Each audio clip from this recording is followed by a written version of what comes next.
में मंथन का दौर जारी है। कांग्रेस गलती दोहराने के मूड में नहीं है, होना भी चाहिए, क्योंकि आगामी दिनों में नगरीय निकाय चुनाव है। इसी लिहाज से नगरीय निकाय चुनाव में बेहतर प्रदर्शन और 2023 में प्रदेश की सत्ता में वापसी के लिए कांग्रेस संगठन में माइक्रो टीम के गठन को लेकर कवायद तेज हो गई है। माना जा रहा है कि इस माइक्रो टीम को बनाने के पहले पीसीसी चीफ कमलनाथ अपने विश्वास पात्र नेताओं की स्पेशल 11 की टीम बनाने जा रहे हैं। आखिर माइक्रो टीम के पहले स्पेशल 11 की टीम कैसी होगी? बाला बच्चन कमलनाथ के विश्वास पात्र नेता, प्रतिपक्ष के प्रबल दावेदार। सचिन यादव पिछड़ा वर्ग का युवा चेहरा, उपनेता प्रतिपक्ष पद के दावेदार। सज्जन सिंह वर्मा कमलनाथ की टीम के सबसे भरोसेमंद नेता, संगठन में बड़ी जिम्मेदारी मिलने की उम्मीद। जीतू पटवारी संगठन में महत्वपूर्ण मीडिया विभाग अध्यक्ष के पद पर हैं। ग्रामीण क्षेत्रों में आम सभा और पार्टी के प्रचार की मिल सकती है जिम्मेदारी। जयवर्धन सिंह युवाओं के बीच अच्छी पकड़, युवाओं को पार्टी से जोड़ने की मिल सकती है जिम्मेदारी। पीसी शर्मा राजधानी भोपाल और कर्मचारियों पर अच्छी पकड़, मिल सकती है बड़ी जिम्मेदारी। हर्ष यादव और ब्रजेंद्र सिंह राठौर बुंदेलखंड के 5 जिले सागर, दमोह, छतरपुर, टीकमगढ़ और पन्ना के लिए मिल सकती है बड़ी जिम्मेदारी। रामनिवास रावत ग्वालियर में पार्टी का मजबूत चेहरा, ग्वालियर की मिल सकती है कमान। लाखन सिंह यादव ग्वालियर चंबल क्षेत्र में कमलनाथ के विश्वास पात्र। अजय सिंह राहुल मिल सकती है बड़ी जिम्मेदारी। कमलनाथ जबलपुर और महाकौशल में डायरेक्ट कम्युनिकेशन, अब यहाँ उनके बेटे और सांसद नकुल नाथ भी एक्टिव नजर आ रहे हैं। बड़ी अच्छी योजना है, बहुत नीचे लेवल तक हम लोग जा रहे हैं। बड़ा गहराई से देखिए, चुनाव की हार जीत एक अलग चीज है, संगठन की मजबूती उससे सर्वोपरि मैं मानता हूँ। और बहुत नीचे लेवल तक जाके हमें कोशिश कर रहे हैं कि उस छोटे से कार्यकर्ता के हाथ को भी काम मिल जाए, उसकी भागीदारी भी संगठन और जब सत्ता बने उसमें हो। ये इसलिए हम ये कवायद कर रहे हैं। चुनाव तो अभी नगर निगम नगर पालिका के हमारे सामने है। यदि हम ये सोचें कि ये भी कोई अभिनव प्रयोग ना करें तो ऐसा नहीं। अभिनव प्रयोग कांग्रेस संगठन को मजबूत करने के लिए है। चुनाव अलग है, वो इधर कांग्रेस की कवायद पर बीजेपी चुटकी लेते हुए नजर आ रही है, जिसको लेकर एमपी के गृह एवं जेल मंत्री डॉक्टर नरोत्तम मिश्रा का कहना है कि कांग्रेस कितनी भी जोर आजमाइश कर ले, वह केवल एक डूबता जहाज है। उनका कॉन्फिडेंस तब भी ऐसा ही था, जब सरकार बनी थी ना, उस तब भी ऐसा ही था। 2/3 ला रहे थे वो, फिर बन गई थी तो फिर कह रहे थे 7 जन्म लेना पड़ेगा हटाने के लिए। तब कह रहे थे कि 5 साल चलेगी, 5 साल। अभी 28 में कह रहे थे कि हम फिर वापस आ रहे हैं। और तारीख इतनी है, 4 के बाद 5 आएगी, 10 के बाद 11 आएगी। अधिकारी सावधान हो जाएं। वैसे ही नगर निगम की आप देखो, फुकली से उड़ जाएगी। यह बदलाव कब होगा यह तो तय नहीं, लेकिन कांग्रेस की नई टीम माइक्रो फॉर्मूले से ही बनेगी, ये तो साफ है। लेकिन उसके पहले कांग्रेस की स्पेशल 11 की टीम गठन से कांग्रेस कितनी मजबूत होती है, ये तो आने वाला वक्त ही बताएगा। INC24 के लिए कैमरामैन लक्ष्मी नारायण बाथम के साथ आकाश सैन की रिपोर्ट।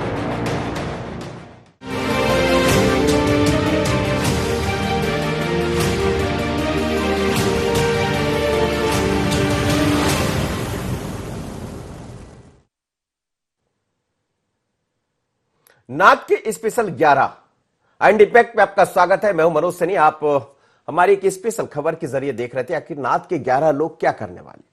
मध्य प्रदेश में लगातार हार के बाद कांग्रेस इस तैयारी में है कि संगठन को मजबूत किया जाए, क्योंकि सामने भारतीय जनता पार्टी जैसा संगठन है जिससे 2-4 होना बहुत कठिन है। और खुद कमलनाथ कई दफा अपने मंच से ये कहे। अब कवायद ऊपर से लेकर नीचे तक है। कहा यह जा रहा है कि राष्ट्रीय अध्यक्ष राहुल गांधी फिर बन सकते हैं। इस बीच में मध्य प्रदेश में किसी नए मुखिया की आमद हो सकती है, लेकिन क्या मुखिया कमलनाथ रहेंगे, लेकिन नाथ के साथ 11 दिखाई देंगे? क्योंकि हर वर्ग को साधने का प्रयास किया गया है, जो आपके खबर के मार्फत हम आपको दिखा रहे थे। तो इसका मकसद क्या नगरीय निकाय चुनाव में कांग्रेस एक अलग तैयारी के साथ आगे जाना चाहती है, लेकिन कथनी और करनी दोनों अलग फर्क है। सरकार कह रही है, माफ करिएगा, कमलनाथ जी कह रहे हैं कि उनके साथ 11 लोगों की टीम होगी। ये सज्जन वर्मा कह रहे हैं, बहुत ही उनके नजदीकी है और कैबिनेट की मंत्री है, जैसा आपने सुना। लेकिन इस बीच खबरें फिर वही है। आपने रीवा का भी देखा, जहां मुकुल वासनिक पहुंचते हैं तो फिर नाथ के पता नहीं कितने दिखाई देने लगते हैं। और ये भी आपने देखा कि अब जब ये चीज समझ आ रही है तो वो कह रहे हैं कि विपक्ष के नेता के रूप में, जो खबरें हैं विपक्ष के नेता के रूप में, हो सकता है कि बाला बच्चन का नाम सामने दिखाई दे। लेकिन बाला बच्चन कैसे? क्योंकि उससे पहले एक आदिवासी वर्ग को यह सीट मिल चुकी है, तो फिर क्या किसी और के पास जाएगी? क्योंकि बात बुंदेलखंड से भी उठ रही है। भजन सिंह राठौर को लेकर भी कुछ लोगों ने कहा है कि उनको विपक्ष का नेता बनाया जाए। फिर होगा कौन विपक्ष का नेता? और ये जो सब कवायद की नाथ के स्पेशल 11, क्या ये आगे बढ़ पाएंगे? यही हमारा मुद्दा है जिस पर हम बात करेंगे। मेरे साथ आमिर जोड़ रहे हैं और वो खबर भी मैं आपको दिखाऊंगा कि आखिर बुंदेलखंड से क्यों मांग उठी और किसने मांग उठाई, क्या कह रहे हैं लोग। पहले आमिर के पास चलते हैं। आमिर, ये हम देख रहे हैं नाथ अपनी तैयारी में लगे, यानी कमलनाथ जी मध्य प्रदेश के पीसीसी चीफ, और सज्जन वर्मा जी की बातों पर विश्वास करें, करना भी चाहिए क्योंकि बड़े नजदीक है वो कमलनाथ जी के, और संगठन में इस समय बड़ी महत्वपूर्ण भूमिका निभा रहे हैं। आगे चल के क्या भूमिका होगी ये अलग मुद्दा है। क्या आपको लग रहा है नाथ के 11 नगरीय निकाय में कमाल करेंगे? और पहले तो ये कि क्या नगरीय निकाय से पहले इन 11 के हाथ में जो दिखाई दे रहा है, जैसी उम्मीदें हैं, जैसी चर्चा है, वो आ पाएगा? देखिए, जिस तरह से अभी बातें निकलकर सामने आ रही थी कि कांग्रेस संगठन में एक बड़ा बदलाव हो सकता है। पहली बात तो ये कि जिस तरह से उपचुनाव में कांग्रेस की हार हुई है, इसकी लगातार समीक्षा की जा रही है। दिल्ली में भी आला कमान की बैठक हुई थी, तमाम तरह के निर्णय लिए गए। यही माना जा रहा है कि जिस तरह से कमलनाथ के पास में 2 पद हैं, एक कांग्रेस प्रदेश अध्यक्ष का, दूसरा मध्य प्रदेश विधानसभा के नेता प्रतिपक्ष की जिम्मेदारी है। तो यही माना जा रहा है कि जिस तरह से 28 दिसंबर से मध्य प्रदेश विधानसभा का शीतकालीन सत्र शुरू होने वाला है, इससे पहले जो है नेता प्रतिपक्ष की कमान दूसरे के हाथ में हो सकती है। और इसको लेकर जो है अब मांग भी लगातार उठने लगी है। पहले तमाम तरह के जातिगत समीकरणों को लेकर बात की जा रही थी, लेकिन अब जो है क्षेत्रीय समीकरणों को भी बात निकलकर सामने आ रही है। अब यही माना जा रहा है कि बुंदेलखंड से भी जो है नेता प्रतिपक्ष हो सकता है। इसको लेकर वहां के पदाधिकारियों ने और विधायकों ने भी एक पत्र लिखा है कांग्रेस अध्यक्ष को, और यही मांग की गई है कि बृजेंद्र सिंह राठौर, जो पूर्व मंत्री थे, कांग्रेस के वरिष्ठ नेता है, विधायक भी हैं, उनको नेता प्रतिपक्ष की कमान सौंपी जाना चाहिए। अब संगठन में बदलाव को लेकर चर्चा चल रही है, और साथ में जो है मुकुल वासनिक प्रदेश प्रभारी हैं और प्रदेश दौरे पर है, लगातार जिला में पहुंच रहे हैं और बैठकें कर रहे हैं। पदाधिकारियों से चर्चा की जा रही है किस तरह से नगरीय निकाय चुनाव के दौरान कांग्रेस की क्या भूमिका होनी चाहिए, किस तरह से मैदान में कांग्रेस उतरेगी, और पिछली बार में क्या कहां कहां हार हुई थी, और उसकी समीक्षा भी लगातार की जा रही है। अब यही माना जा रहा है कि जो नगरीय निकाय चुनाव है उसमें कांग्रेस मजबूती के साथ मैदान में उतरना चाहती है, क्योंकि उपचुनाव में कांग्रेस की एक बड़ी हार देखने को मिली है, सत्ता हाथ से छिन चुकी है, और अब नगरीय निकाय चुनाव में मेहनत ज्यादा करनी है। इसके लेकर भी जिम्मेदारियां अलग अलग नेताओं को बांटनी है, चाहे वो सचिन यादव हो, पूर्व में कृषि मंत्री थे, जीतू पटवारी, ऐसे तमाम नेता जो वरिष्ठ हैं और युवा भी इसमें शामिल हैं, उनका किस तरह से लाभ लिया जा सकता है, जमीनी स्तर पर उनको अलग अलग काम बांटने को लेकर जो है चर्चा की जा रही है। यही माना जा रहा है कि मुकुल वासनिक जब मध्य प्रदेश दौरे पर है तो संगठन में कुछ बदलाव के जरूर संकेत नजर आ रहे हैं, और अब बदलाव जरूर हो सकता है, क्योंकि लंबे समय से यह संगठन बना हुआ है और इसी में बदलाव किया जाएगा और जिम्मेदारियां अलग अलग नेताओं को बांटी जाएगी, चाहे वो सचिन यादव हो, जीतू पटवारी हो, बाला बच्चन हो, और चाहे वो बृजेंद्र सिंह राठौर हो, चाहे वो अलग अलग नेता हो। क्षेत्र को लेकर भी समीकरण नापे जा रहे हैं, जातिगत समीकरण भी। चलिए, मैं समझता हूं आमिर, आप बने रहिए मेरे साथ, मैं समझता हूं। और मेरे साथ इस वक्त योगेश यादव जुड़ रहे हैं, कांग्रेस के प्रवक्ता है, साथ ही संदीप पौराणिक जी है, भारतीय जनता पार्टी के मेहमान भी जुड़ेंगे, तो उनसे परिचय कराऊंगा। योगेश यादव जी, ये जो दिखाई दे रहा है कि एक माइक्रो मैनेजमेंट की तरफ आप बढ़ रहे हैं, एक अलग तरह से चुनाव मैदान में, मिलन भार्गव भी मेरे साथ जुड़ गए, भारतीय जनता पार्टी के प्रवक्ता, उनसे बात करेंगे। योगेश जी, लेकिन ये जो प्लान है कि 11 लोग ऐसे हैं, नाथ के बड़े करीबी और मंत्री भी रहे इनमें से अधिकांश लोग, तो क्या ये माना जाए कि इस तरफ कांग्रेस आगे बढ़ रही है? क्योंकि आपके सामने नगरीय निकाय के चुनाव है, बार बार कई तरह की चर्चा होती है, बदलाव की ऊपर से लेकर नीचे तक चर्चा है, ऐसा हो पाएगा?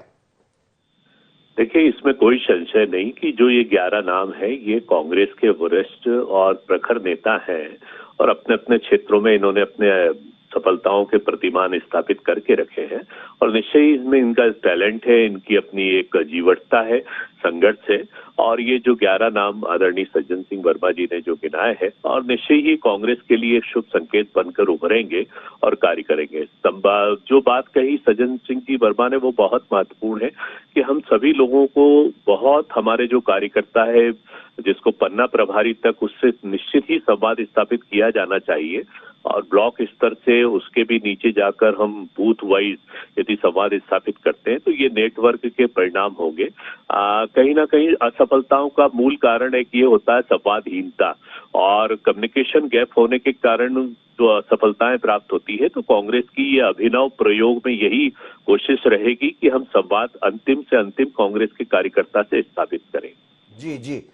लेकिन बात जब आपके सामने एक संगठन भारतीय जनता पार्टी का, कमलनाथ जी भी कई दफा ये खुद उन्होंने स्वीकार किया इस बात को कि आगे हमारी जो जब भी लड़ाई होती है तो संगठन से होती है, क्योंकि संगठन बीजेपी का है और एक संगठन आपका। लेकिन क्या ये माना जाए कि इस संगठन के सामने अब संगठन खड़ा दिखाई देगा? देखिए, मैं बता रहा हूं कि निश्चय ही चुनाव की सफलता या असफलता ही मापदंड नहीं होती है। कांग्रेस संगठन में बहुत बेहतर सुझाव हुए हैं। कार्यकर्ता की पहुंच जो है वो अपने नेताओं से हुई है और नेता भी प्रत्येक क्षेत्र में उपस्थित होकर सघन दौरे कर रहे हैं, इस बात का प्रमाण है। अभी हमारा 30 दिसंबर के पहले ये कवायद भी पूरी हो जाएगी कि हमारे नगर निगम के सारे प्रभारी सह प्रभारी अपने अपने क्षेत्र में पहुंचे और करीब करीब कई जगह पहुंच भी चुके हैं और जो बाकी हैं वो भी अपना कार्य बहुत जल्दी संपादित कर रहे हैं।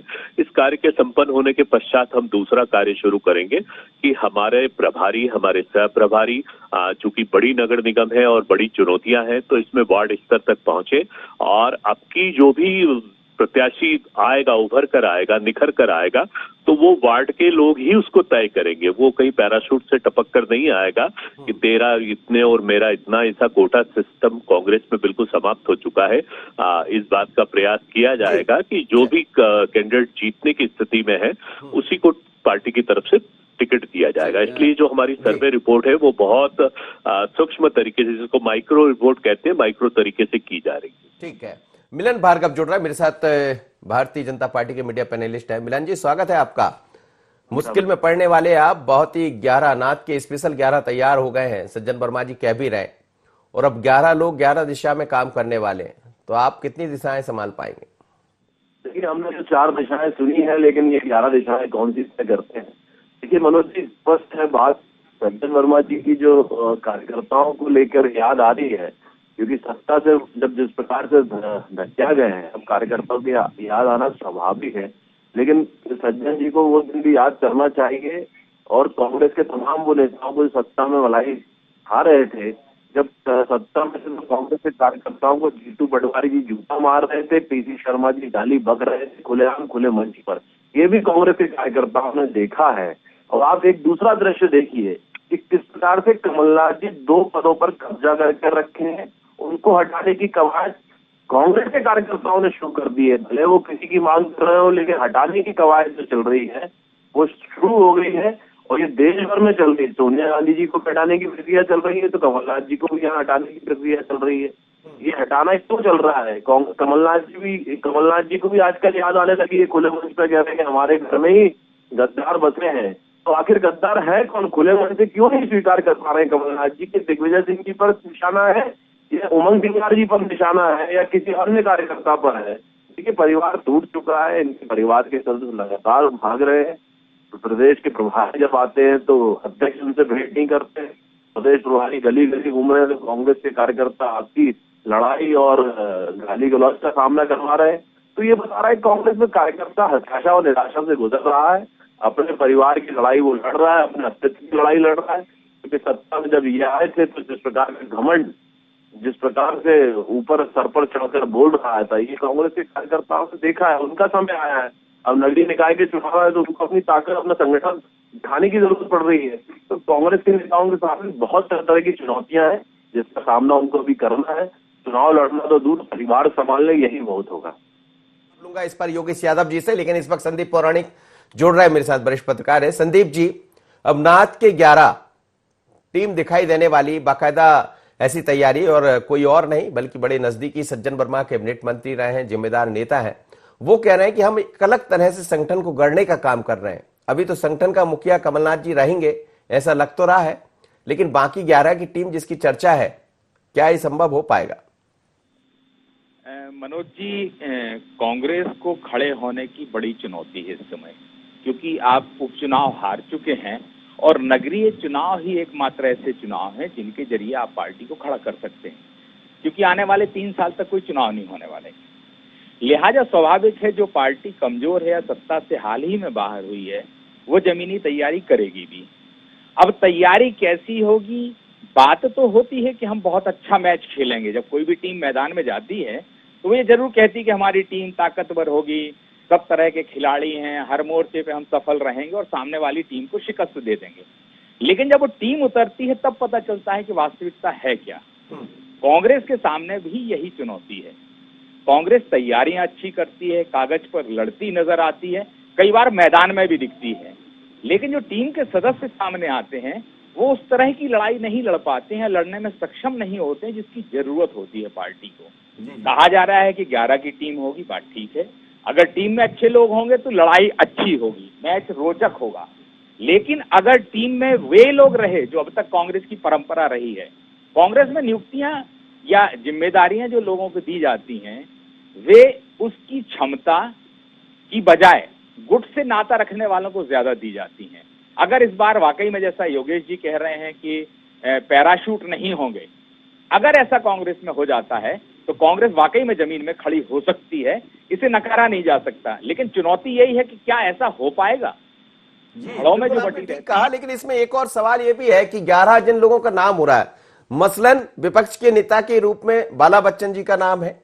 आपने देखा कि यूथ कांग्रेस के एक नेता अभी आदिवासी वर्ग से बन गए हैं। दूसरी तरफ और भी लोगों के नाम अलग अलग काम के लिए, जैसे पिछड़े वर्ग का जो होगा वो शायद हो सकता है कि उसकी जिम्मेदारी सचिन जी के पास हो। सचिन यादव उसी वर्ग से आते हैं, सचिन यादव उस वर्ग से हो सकते हैं और उस तरफ जा सकते हैं। लेकिन जैसे ही विपक्ष के नेता की नाम आएगा या जिस तरह की चर्चाएं चल रही है, ये सब आसान हो जाएगा? उतना आसान नहीं है मनोज जी जितना दिख रहा है। आप विक्रांत भूरिया के चुनाव जीतने के पीछे की भी कहानी होगी या है, यूं कह सकते हैं, क्योंकि हम लोग के सामने एक बात आई थी कि विक्रांत भूरिया को जिताने के लिए दिग्विजय सिंह जी और कमलनाथ जी एक हो गए। तो क्या किसी आदिवासी नेता का अध्यक्ष या नेता प्रतिपक्ष का रास्ता रोकने की रणनीति का हिस्सा है विक्रांत भूरिया? ऐसे भी हमें समझना होगा। जी चलिए योगेश यादव जी से समझ लेते हैं। योगेश यादव जी, ठीक है, अच्छा प्रयास होना ही चाहिए, आप पार्टी के जिम्मेदार नेता है, लेकिन ये सब इतना आसान होगा कि आप जिस दिशा में जाना चाह रहे हैं वहां तक पहुंच जाएंगे? देखिए, जैसे संदीप जी को मैं बता रहा हूं कि निश्चय ही कांग्रेस ने पहली मर्तबा ये प्रयास किया है कि हम जिला स्तर पर और ब्लॉक स्तर पर कांग्रेस प्रत्याशी के चयन में स्वायत्तता प्रदान करें। वहां का हमारा ब्लॉक अध्यक्ष की रिपोर्ट, हमारे जिला अध्यक्ष की रिपोर्ट और वार्ड अध्यक्ष की रिपोर्ट भी अत्यंत ही महत्वपूर्ण होगी। इसके कारण ये बात स्पष्ट हो रहा है कि कांग्रेस के हमारे सभी नेता बहुत नीचे स्तर तक, जिसको बोलते हैं ना सूक्ष्म अन्वेषण, उस तरफ हम बढ़ रहे हैं। और जहां तक भारतीय जनता पार्टी की तरफ से जो आलोचना की जाती है, तो मुझे लगता है कि भारतीय जनता पार्टी चाहे सत्तारूढ़ हो जाए, लेकिन कांग्रेस के फोबिया से, ये कांग्रेस के भय से वो कभी मुक्त नहीं हो पाएगी। आज भी वो भयभीत है और कांग्रेस की तरफ ही देखते हैं और सिर्फ एक आलोचनात्मक परीक्षण करते रहते हैं। ठीक है, हमारी आलोचना हुई है, हम आलोचना को स्वीकार करते हैं, स्वतंत्र आलोचना का सभी को अधिकार होता है, लेकिन उसके साथ ही साथ कांग्रेस के साथ ये नहीं जोड़ा जाना चाहिए कि कहीं कांग्रेस चूक रही है। कांग्रेस एक ऐसा, जिसको हम कह सकते हैं आंदोलन है, कि जो कभी पराजित होता है, कभी जय होती है, लेकिन कांग्रेस का सफर जारी होता है, क्योंकि कांग्रेस को सर्वमान्य पार्टी के रूप में स्वीकार किया गया है। कांग्रेस के साथ सर्वमान्यता है। कांग्रेस किसी धार्मिक विशेष या जाति विशेष को ही लेकर आगे नहीं बढ़ती। कांग्रेस के लिए सर्वमान्य नीति है, इसलिए कांग्रेस के पतन के बारे में भारतीय जनता पार्टी के लोग सोचना छोड़ दें। मिलन भार्गव जी, क्यों सोच रहे हैं आप ऐसा? मत सोचा करिए। देखिए मनोज जी, लाख बार कहते हैं कि कांग्रेस एक आंदोलन है, लेकिन वो आंदोलन कहाँ है? आंतरिक रूप से कांग्रेस का कार्यकर्ता आंदोलित हो रहा है, इसको अनदेखा कर यदि योगेंद्र जी चलना चाहते हैं तो ये मुझे लगता है उनको मुबारकबाद है, लेकिन सच्चाई को स्वीकार करेंगे तो संगठन भले बेहतरी की ओर बढ़ेगा और मजबूत होगा। उसको अनदेखा कर कर चलेंगे तो कार्यकर्ताओं को ही अनदेखा करेंगे, और वो कार्यकर्ता जो जमीन पर मेहनत करता है, कमलनाथ जी भले ही दिल्ली से आज मध्य प्रदेश की बागडोर संभालने आ गए, लेकिन किस प्रकार की अराजकता का माहौल उन्होंने फैलाया मध्य प्रदेश की सरकार में भी, मध्य प्रदेश की कांग्रेस पार्टी में भी, कि आज उनको अपने अस्तित्व की लड़ाई लड़ना पड़ रही है। वही कांग्रेस के कार्यकर्ता भी अपने अस्तित्व की लड़ाई लड़ रहा है। तो दोनों में गुत्थम गुत्था जो हो रही है, ये जनता देख रही है, इससे किसी का हित नहीं होने वाला। कांग्रेस को अपने अस्तित्व की चिंता करनी चाहिए, कार्यकर्ताओं की चिंता करनी चाहिए, कहीं ना कहीं नेतृत्व की चिंता करनी चाहिए कि एक व्यक्ति दो पद पर कैसे काबिज रह सकता है, और उसको हटाने के लिए भी आंतरिक लड़ाई होती है। तो ये तो मुझे लगता है कि किस दिशा में ले जाएगा कांग्रेस को तय करना होगा, लेकिन कांग्रेस का कार्यकर्ता किस दिशा में जाएंगे। लेकिन इस वक्त जिस खबर को लेकर हम बात कर रहे हैं, जिस 11 लोगों की बात कर रहे हैं, उसमें एक चेहरा और है जिसको लेकर इस समय चर्चाएं हैं, और बात होती है बुंदेलखंड से। बुंदेलखंड के लोगों ने मांग कर दी है कि वहां बुंदेलखंड से किसी को नेतृत्व दिया जाए। देखिए क्या मांग है, ये भी सुन लीजिए और क्या कह रहे हैं नेता। बुंदेलखंड, तो चलिए हम बात कर रहे हैं, खैर वो आपको दिखाएंगे एक अलग खबर के जरिए। वापस चलते हैं संदीप पौराणिक जी, जैसा कह रहे हैं भारतीय जनता पार्टी की बहुत आसान नहीं है, और हम भी इसी मुद्दे पर बात कर रहे हैं। लेकिन सवाल यही है कि नगरीय निकाय के चुनाव, आपने भी कहा कि पार्टी को खड़ा होने के लिए सबसे मुफीद इस समय कोई है तो वो यही है कि नगरीय निकाय में कांग्रेस ये दिखा पाए कि हाँ, हम आज भी वही कांग्रेस है, मजबूत है। लेकिन योगेश यादव जी ये कह रहे हैं कि हम एक आंदोलन रहे, कांग्रेस एक आंदोलन रही है। यदि हम स्वतंत्रता की तरफ जाते हैं तो फिर लगता है कि वास्तव में आंदोलन रहा है कांग्रेस का। लेकिन धीरे धीरे कर आप देखिए दिल्ली में भी क्या हुआ, बैठक में वही हुआ। अब मध्य प्रदेश में दिखाई दे रहा, अलग बुंदेलखंड से मांग उठ रही है कि विपक्ष का नेता उन्हें बनाया जाए। लेकिन चर्चा ऐसी है कि बाला बच्चन का नाम आपने भी जिक्र कर दिया कि यूथ कांग्रेस में क्या हुआ है। तो ये सब चीजें हैं कितनी कठिन। देखिए मनोज जी, जो बुंदेलखंड से बात उठ रही है, ये बात सही है कि ब्रजेंद्र सिंह एक सक्षम नेता है, अनुभवी नेता है, संतुलित नेता है, और उनकी लगभग सभी कांग्रेस के वरिष्ठ नेताओं से नजदीकियां हैं। वो खास तौर पर किसी एक गुट के नेता नहीं माने जाते हैं। तो एक ये रास्ता हो सकता है, लेकिन उतना आसान नहीं है। मध्य प्रदेश में किसी भी एक व्यक्ति का चयन कर लेना या उसकी चर्चा आ जाना, ये संभव नहीं लगता है कांग्रेस के अंदर। कांग्रेस में कुल मिलाकर के आप मान के चलिए, कितना भी कुछ कहे कांग्रेस का नेता कि चयन इस तरह से होगा या कोई और रास्ता चुना जाएगा, लेकिन वास्तविकता ये होती है कि कांग्रेस में वही नेता को जिम्मेदारी दी है, इसके साथ कोई होता है। गुटबाजी को नहीं नकार सकते कांग्रेस में। कांग्रेस यही कहेगी कि हमारा निर्णय हाईकमान करेगा। अगर हाईकमान वाकई में किसी सक्षम नेता को यह जिम्मेदारी सौंपता है, नगरीय निकाय चुनाव करीब हैं, तो पार्टी को लाभ हो सकता है। लेकिन अगर पिछले हम अनुभव देखते हैं तो कांग्रेस में नियुक्तियां होने का तरीका कुछ और रहा है। क्या वाकई में कांग्रेस बदल जाएगी नगरीय निकाय चुनाव से पहले? ये एक बड़ा सवाल तो रहेगा ही मन में। योगेश यादव जी, जो नियुक्तियां होती रही है वो अलग से आते रहे, और मैं नहीं कहूंगा, ये तो बीजेपी और तमाम तरह के लोग कहते रहे कि पट्टावाद होता है, एक बड़ा नेता आता है और अपने किसी को खड़ा कर देता है। यूथ कांग्रेस की चर्चा भी खूब है मध्य प्रदेश की सियासत में। देखिए, यूथ कांग्रेस के इलेक्शन मतदाता की उससे हुए हैं, और जो भी वोटर्स किया है, जो हमारे वोटर्स रहे हैं वो युवा मतदाता रहे हैं। इसी तरीके से इसी चुनाव को हम कहेंगे कि सर्व मान्यता प्रदान की गई है, और डॉक्टर विक्रांत भूरिया जो चुनाव को जीते हैं तो उनको एक अच्छा वोट का जनाधार प्राप्त हुआ। इसका मतलब ये है कि हमारा युवा की सोच को हमने स्वतंत्रता दी है, और उसी आधार पर डॉक्टर विक्रांत भूरिया का चयन नई निर्वाचन हुआ है, और ये निर्वाचन हम लोगों के लिए, कांग्रेस के लिए शुभ संकेत है। जहां तक प्रतिपक्ष नेता के आप बात कह रहे थे, तो इसके बहुत सारे मापदंड होते हैं, सीनियरिटी होती है, विधानसभा में प्रखरता बहुत महत्वपूर्ण बात होती है। हम किन मुद्दों को लेकर चलते हैं, तो ये सब हाईकमान के फैसले होते हैं। हाईकमान इन सभी बातों को विचार करके उसके तदुपरांत यदि निर्णय लेता है तो वो निर्णय सर्वमान्य कहलाता है। यदि निर्णय हाईकमान पर होंगे तो फिर आप एक तरफ कहते हैं कि कार्यकर्ता तय करेंगे या विधायक तय करेंगे, लेकिन बात हाईकमान तक पहुंच जाती। मैंने कहा ना कि पूरा एक लॉगबुक होती है पुराना कि क्या इतिहास रहा है, कितनी प्रखरता रही है, कितनी सिनेटी रही है और कितना विधानसभा में क्वेश्चंस उठाने के आपने करने के, क्योंकि ये प्रतिपक्ष का नेता संपूर्ण कांग्रेस का, संपूर्ण प्रतिपक्ष का प्रतिनिधित्व करते हैं, तो इसलिए ये बहुत ही महत्वपूर्ण पद होता है। तो इसमें हाईकमान की तरफ से सभी चीजों का आकलन किया जाना, थोपा जाना नहीं, आकलन किया जाना, निरीक्षण किया जाना बहुत ही महत्वपूर्ण होता है। और निश्चय ही प्रतिपक्ष का नेता मध्य प्रदेश में प्रखर होगा और स्वाभिमानी होगा और कांग्रेस के लिए समर्पण करने वाला, अपने आप को झोंकने वाला होगा। जी मिलन जी, बहुत प्रखर होगा और अब कुछ वैसा नहीं होगा, थोपा कोई नहीं जाएगा। देखिए, यूथ कांग्रेस का चुनाव अभी हाल ही में हुआ, किस प्रकार से कांग्रेस के जो चुनाव यूथ लड़ रहे थे उन्हीं आपको लगाए, किस प्रकार से उनके परिश्रम को, उनके प्रयास को दबला कुचला गया। और ये कहीं ना कहीं दिग्विजय सिंह जी की कूटनीति काम आई, उन्होंने अपनी ताकत दिखाने का प्रयास किया और उन्होंने जिस प्रकार से विकास सूर्या जी को लेकर आए हैं, तो ये कहीं ना कहीं उन्होंने अपनी ताकत दिखाई और कमलनाथ जी को कमजोर करने के लिए प्रयास जरूर किया है। लाख बार यही कहें कि लोकतांत्रिक तरीके से उनको लाइक। धन्यवाद आपका तीनों का मेरे साथ जुड़े। लेकिन मध्य प्रदेश में कांग्रेस एक स्पेशल तरीके से, एक अलग तरीके से आगे बढ़ने की तैयारी में है। लगातार इन मुद्दों पर चर्चाएं होती रहती है, लेकिन कांग्रेस के अंदर क्या ये संभव हो पाएगा? अभी तो ये कहा जा रहा है नाथ के स्पेशल, पर क्या ये स्पेशल वास्तव में फील्ड पर भी नजर आएंगे या सिर्फ हम खबर में चर्चा करके इसको समाप्त कर देंगे? निगाह बनी रहेगी, क्योंकि बदलाव जल्द होना है। मगर किस किस की चीज, किसकी कुर्सी जाएगी, किसको मिलेगी, क्या क्या बदलेगा, नजर इस पर भी रहेगी। नाथ की स्पेशल 11 में इतना ही। मुझे दीजिए इजाजत, बने रहिए i24 पर।